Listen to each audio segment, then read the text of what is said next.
2nd has the last paragraph in an edited version. They could only have a set number of words on each panel. There was a big problem, however. Congress had severely edited the final paragraph, took out many of Jefferson's words, and inserted instead the words of its own resolution of July 2nd, 1776, including the part that said, "These united colonies are and of right ought to be free and independent states." Those were not written by Jefferson. They were written by Richard Henry Lee, and some other passages in the final paragraph were written by some anonymous congressman between July 2nd and July 4th. But there they are on the Jefferson Memorial, although Jefferson didn't write them. Abraham Lincoln saw the Declaration of Independence statements on equality and rights as a set of goals to be realized over time. As a great statesman and president, Lincoln did his best to develop and realize the Declaration's position that all men are created equal.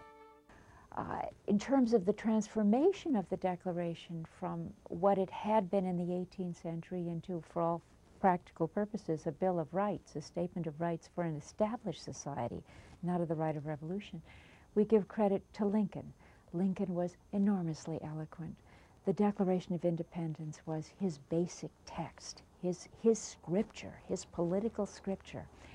And he was an enormously eloquent writer and expressed his views in ways that are memorable over the ages. But Lincoln didn't invent those ideas. He shared them with members of the Republican Party. The Declaration of Independence was the creed of Lincoln's Republican Party in the middle of the 19th century, is the basis for their case against slavery. And after Lincoln's death, it was the Republicans who were primarily responsible for enacting the 13th, 14th, and 15th Amendments to the Constitution. 13th ends slavery and other forms of servitude, involuntary servitude. The 14th basically says that the states cannot deny people life, liberty, or property without due process of law. And the 15th Amendment says you cannot take away a person's right to vote because of race, color, or previous condition of servitude. Basically, they were reading into the Constitution for the first time the provisions of the Declaration of Independence as their members of the Republican Party of the mid-19th century understood them. In 1863, Lincoln issued the Emancipation Proclamation, freeing the slaves in rebel states, and it became a vindication of the basic principles of the Declaration of Independence, which he called the Charter of Our Liberties. On November 19, 1863, at the Gettysburg Cemetery, Lincoln delivered his famous Gettysburg Address.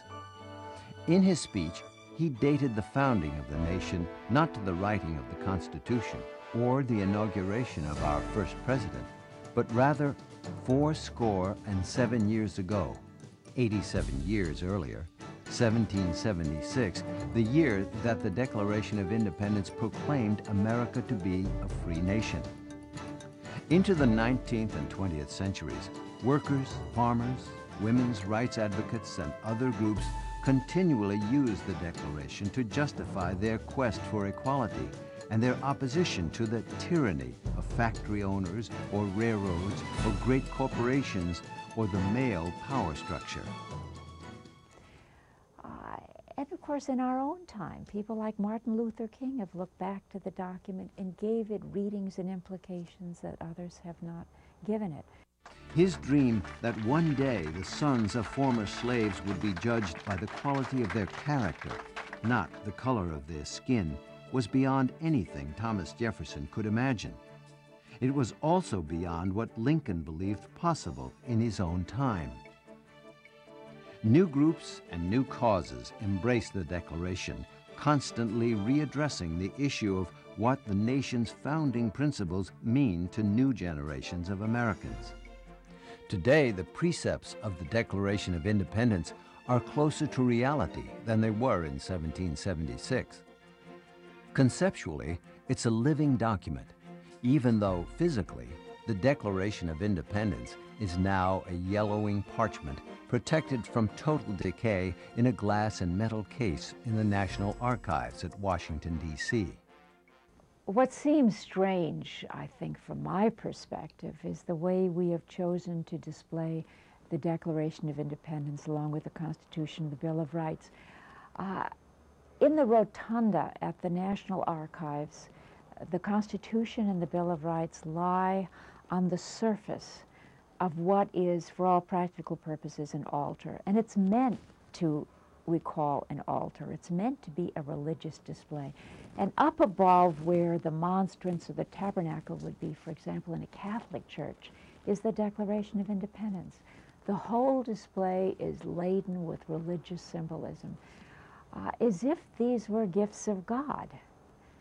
The truth is, however, they were creations of the American people, and they've continued to be important because the American people honored them.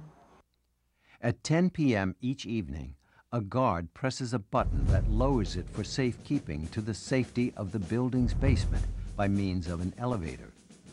Each morning, it's raised again to be viewed by the thousands of children and adults who stand in line to get a look at this bit of American history.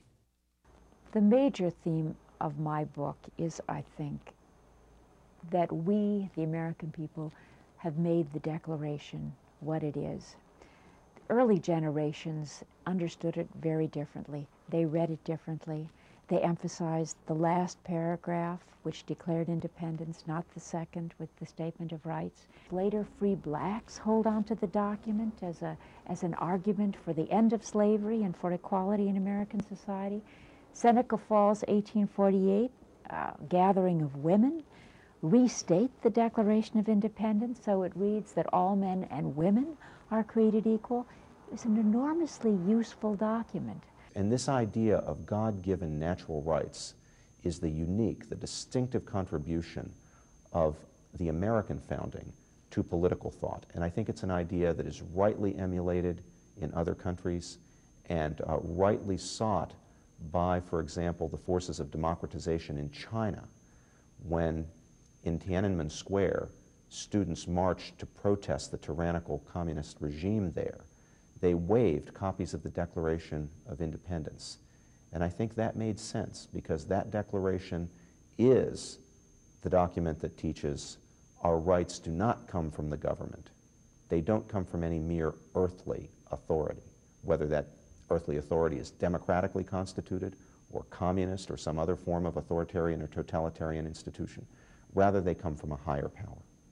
John Adams had said that the American Revolution was in the hearts and minds of men, and there it remains.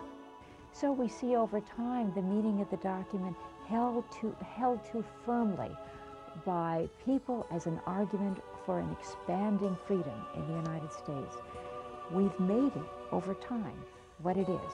We've made it far more than it was at its beginning. Every generation of Americans has signed the Declaration of Independence with its blood.